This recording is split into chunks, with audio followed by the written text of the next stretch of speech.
Let me start off by asking you all a question. I tweeted this a little while back, and it generated a wonderful dialogue in that forum. So the question is this: what comes first? Happy employees, happy customers, or happy shareholders? Customers, shareholders, employees. Any views? Any ideas? Employees, all right. I think it was fairly unanimous. And I think you guys are really onto something, and it's certainly my view that the answer is very clearly employees. This may surprise you, coming from the CEO of a bank, which is an industry that really hasn't changed much in centuries, very much at all. The idea of putting employees first is really not the most conventional point of view, but I really think it ought to be. And certainly we saw earlier some examples of people who I do believe in that philosophy. Someone who I had the privilege of knowing as a mentor throughout my career and continue to do today said the following. She said, "You can't be an outlier unless you want to actually turn the tables upside down." And I think it's time that the business world really does turn the tables upside down in this regard. Let me start off by just telling you a quick story. On my first day as the CEO of Tangerine, formerly known as ING Direct, nearly 7 years ago, I decided to walk around to say hi to as many people as I could on my very first day. And I was wearing a pair of skull and crossbones orange cufflinks. So for me, that meant, you know, I'm a challenger. I like to look at things differently and, you know, and challenge the status quo. I thought they were pretty cool. I still do today. But I later learned that one of my colleagues didn't think they were as cool as I thought. And she later jokingly implied that the cufflink symbol was extremely frightening to her and to others, I found out.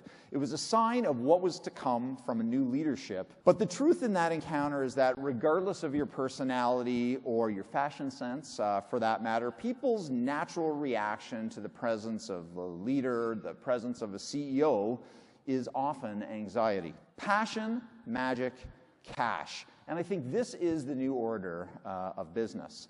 There is a better way to do business, and it's one that puts humanity at the forefront of success. And interesting, I think you've heard some of those threads already throughout the morning. We need to build cultures in our businesses where individuals, people, have the means to fuel their passion and to truly thrive as individuals and to succeed, be happy in their work, and to feel fulfilled and growing in their work and life. A culture that gives voice to all team members, no matter who they are or what they do. And I know it sounds like an ideal, but it's certainly something we work really hard for. Someone who's on the phones for us, someone who's in operations, the people who deal directly with our customers, their opinion matters at least as much as anyone with a title or a leadership position in our organization. So the question is, you know, why? Why is this? In my view, it's because being good to your own people is good business, and it does lead to the business results that we need. So let me repeat this because I think it's really useful. Being good to your own people is just good business. A place where when me thrives, we, the organization, benefit. And then I don't mean me as the CEO or the senior leaders of an organization. I think we're all used to those people doing well. I mean each and every individual who works in the business that's thinking about your customers and thinking about your business. And this is the essence of what I call weeology, how everybody wins when we comes before me. Running a business in this chaotic world is a great leadership challenge, particularly as the world is changing around us faster than it ever has. You know, when you step back and take a look at the types of changes we've seen, you understand why and how new generations are really looking to support and work with businesses that give back. Work with leaders who take a bit less, or better yet, give back and take a little bit less. The ones who embrace listening. The leaders who embrace collaboration rather than power. Everything that matters in a business is connected to the management and collaboration of its people. Unfortunately, learning to manage and lead people is something that managers tend to learn on the job. They, for the most part, don't teach these types of competencies in business schools, for example, and it's often trial by fire. But trust, loyalty, cooperation are not actions that you can impose on people. You can't look at someone and say, be collaborative and start now, right? It's a little bit more than that. Be trustworthy. The only thing leaders can do is to create an environment that allows and encourages these types of emotions to flourish in the business context. A culture that nurtures feeling and lets it grow to the forefront of the business. It's the machine that I referenced earlier. You know, for years the business world has pushed emotions to the background, even